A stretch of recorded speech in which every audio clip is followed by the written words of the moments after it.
দক্ষিণ এশীয় যুক্তরাষ্ট্রের দক্ষিণ ও মধ্য এশিয়া বিষয়ক বিশেষ দূত সার্জিও গোর উনি এসেছেন ঢাকায়। উনি আবার দীনেশ ত্রিবেদীর সাথে দেখা করেছেন।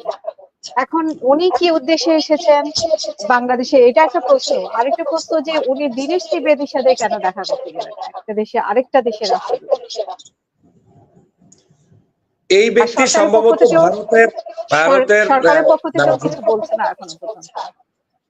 না, যে ব্যক্তি ভিজিটে এসেছেন উনি সম্ভবত ভারতের স্পেশাল ইস্যুও আছেন, দায়িত্বে আছেন, এবং তিনি বাংলাদেশে এসে আমেরিকান মানে বাংলাদেশের নির্বাচন পরবর্তী সময়ে এটাই সর্বোচ্চ হাই প্রোফাইলের সাক্ষাৎ বলে মিডিয়া বিভিন্নভাবে প্রচার করছে। আমরা পররাষ্ট্রমন্ত্রীর পক্ষ থেকে কিন্তু ওরকম ক্লিয়ার কোনো বক্তব্য এখনো পাইনি। ধোঁয়াশা কিছু বক্তব্য তারা দিয়েছেন এবং সেটাতে তিনি বুঝাতে চেয়েছেন যে এটা ন্যাচারাল একটা বৈঠক, এখানে ওই ধরনের কোনো বড় কোনো ইস্যু নেই এবং তাদের মধ্যে মানে গোপন বিষয়গুলো তারা কিন্তু সরকার প্রকাশ করে নাই।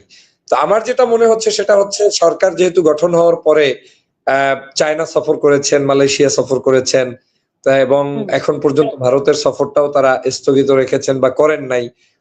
এই জায়গাটাতে কিন্তু আমি তারেক রহমান সাহেবকে ধন্যবাদও জানাই যে বাপের বেটা সাদ্দামের মতো একটা কাজ করেছেন, যে আপনি প্রথম সফরটা মানে আজে বাজে ওদের মানে যেই রাষ্ট্রগুলো 16 বছর আমাদেরকে ফেসিবাদের মধ্যে নিমজ্জিত রেখেছে ওই রাষ্ট্রে অন্তত আপনি সফরটা করলেন না, এটা আমাদেরকে ভালো লেগেছে। আর যেই রাষ্ট্রগুলো আমাদের বন্ধু হিসেবে পাশে ছিল বা আছে গণতন্ত্র বিকাশে, তাদের সাথে আপনি কাজ করেছেন, সেজন্য আমি তারেক রহমানকে ধন্যবাদ জানাই। তো এখানে আমার কাছে যেটা মনে হচ্ছে যে সরকারের বুঝ ব্যবস্থা মানে সরকার কোন দিকে যাচ্ছে এটা তারা গভীরভাবে অ্যানালাইজ করতে চাচ্ছে, বুঝতে চাচ্ছে যে কি ঘুরতে চায়, কি করতে চায়, তাদের সাথে ইন্ডিয়ার সম্পর্ক কেমন হবে, কিংবা চায়নার কি হচ্ছে, আমেরিকার তাহলে কি কি স্বার্থ আছে, এই বিষয়গুলো কিন্তু খুবই মানে এটাকে বলে স্পর্শকাতর। হ্যাঁ, স্পর্শকাতর, না পারতেছে বলতে, না পারতেছে সইতে, but at the same time তারা কিন্তু এটাকে অবজার্ভ করছে এবং এটাকে কঠোরভাবে নিয়ন্ত্রণে নেওয়ার চেষ্টা করবে।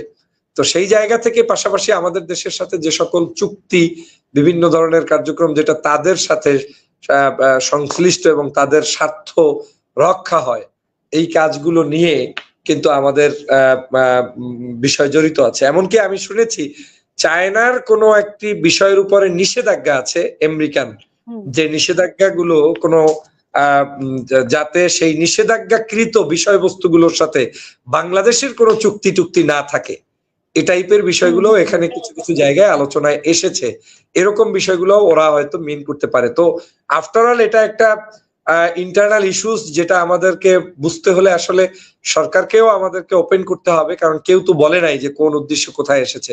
তো রাজনীতিতে অবশ্যই এটা একটা ইম্পর্টেন্ট। আর একটা হচ্ছে যেটা মনে হয়েছে যে গণতন্ত্র বিকাশে মানে রাজনীতিটা সবার জন্য উন্মুক্ত কিনা বাংলাদেশে, সেটাও তারা যাচাই করতে চায়, দেখতে চায় যে এখানে আসলে কে কিভাবে রাজনীতিটা সঠিকভাবে পালন করছেন, লালন করছেন। এই সার্বিক সব বিষয়গুলো নিয়েই হয়তো তার এই সফর এবং এই সফরের হ্যাঁ হতে পারে। আমরা সফরের শেষটা দেখলে বুঝতে পারবো, কিংবা সরকারের মতিগতি কোন দিকে যায় সেটার উপরে নির্ভর করবে যে সফর আসলে কোথায় গিয়ে গড়ালো।